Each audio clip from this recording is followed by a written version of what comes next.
And we're back, y'all. Thank you for staying. I'm saying that like y'all didn't see us come back in. But anyway, we're back, y'all. And to the radio listeners, thank y'all for staying right here with us on the amazing 102.5 FM. We have him in here. Can you tell them who him is? Willie Burroughs. Yes, and your business? Issachar Solutions Group, Inc. Basically, you get paid to think. Not a good way to summarize it. Think and then lead.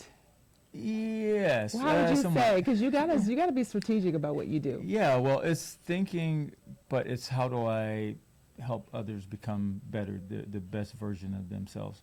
Because the thing about coaching is that, people quite often think like mentoring is coaching, but coaching is really a different form of helping others. Empowering them right. to do it versus needing you to show them what to do. Exactly, because the mindset of a coach is that the coachee or the client is creative, resourceful, and whole. So, like, you have the answers inside yourself. Made this stuff he be saying. What you say the people say? What they say? Creative, resourced,ful, and whole. Creative, resourceful, and whole. Yeah. Which is different than what we were talking about a minute ago with the S and the A, the D, and the SACT.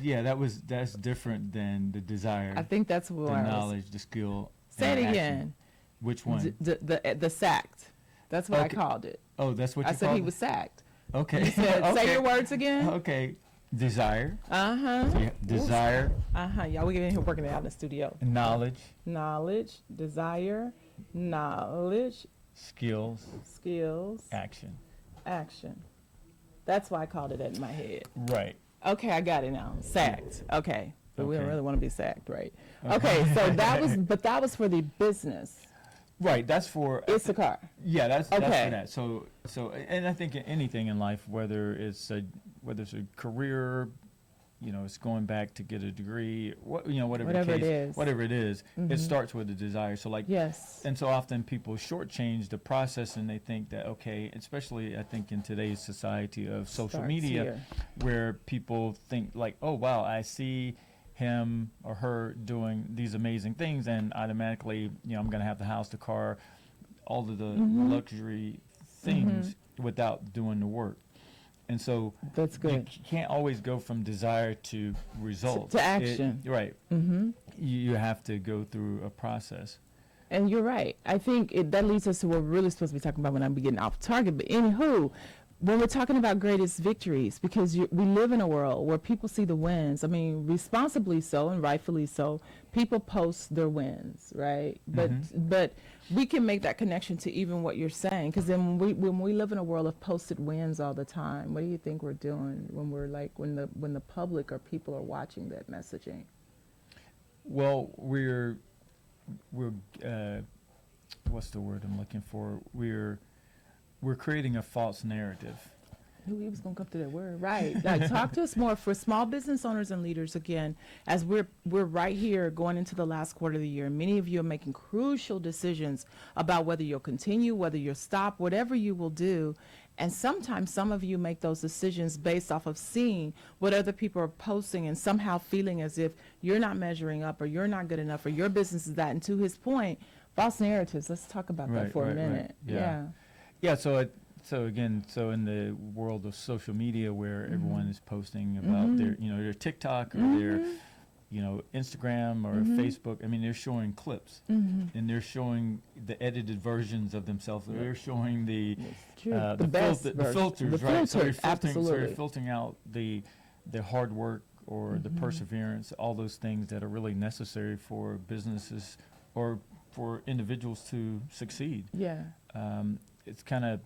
I was listening to this. It was on Instagram yesterday. We're not trying to say nothing about that. We're just saying the journey doesn't look like. And so this gentleman was talking about, and this goes to perseverance, at least in part, perseverance, and I think also faith.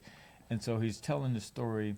In fact, it was Lecrae who was telling. So he's giving this illustration about. God gives instruction to this individual to push this boulder. And so the individual was pushing the boulder day 1, pushing the boulder day 2, pushing the boulder day 3. So after like 30 days, like nothing's happened, like the boulder hasn't moved. And so Satan comes along and is like, hey, why are you still pushing this boulder? Like, it hasn't moved. And then so he stops. And so after a few days pass, God comes back and said, like, why did you stop pushing the boulder? Mm-hmm. And Uh-huh. the individual said, I didn't see it move. Mm-hmm. And God said, who told you I wanted you to move it? Did you not notice that when you were pushing it, how your legs were giving like strength to be able to walk and to be able to serve and do all these things, how your arms were getting strong? And so I say all that to say that sometimes in doing the work, it doesn't seem like progress is being made, but you're building other components within you that's going to cause you to be successful. So That's sometimes good. when you're pursuing the contract and you haven't gotten one, it's like keep on keeping on. It's like Go. learning from that, being Yeah. able to fail forward. Yeah, I think there's so much depth there because it really is a part of the journey. Like, you're going to get some no's starting a business. Have you gotten every contract you went after? No, that's, I haven't. I think we should normalize knowing that even sometimes people say, well, when it's hard, maybe that's a sign that it's a closed door. But sometimes when it's hard, that's just a sign to lean in and keep going. Exactly. Right? Like, I don't know when we determined to give the message that becoming business owners and leaders was this easy cakewalk. So to your point, I now see the necessity for it to be ordered, because you're right, many people want to go straight from desire to action, right? And you're saying there's knowledge and there's skill in between. So y'all, we got to take a break because Jehovah waving that sign again. So we're going to take the break. And then when we come back, Willie will have you share again, like if people wanted to have executive coaching with you or secure a contract for their business, because there's lots of school leaders and that in our audience, how would they do that? But then finally, like a tip. If you could sit back and think about like what you know for sure after starting businesses and doing life yourself, if you could tell this particular audience of small business owners and leaders one thing that you would want them to consider right here at the end of the year, what would it be? You got it? He's going to tell y'all, it's going to be, y'all going to have to be listening because he ain't long like me. So y'all get ready to catch it, all right? Y'all keep it right here on the Amazing 102.5 FM. And like that,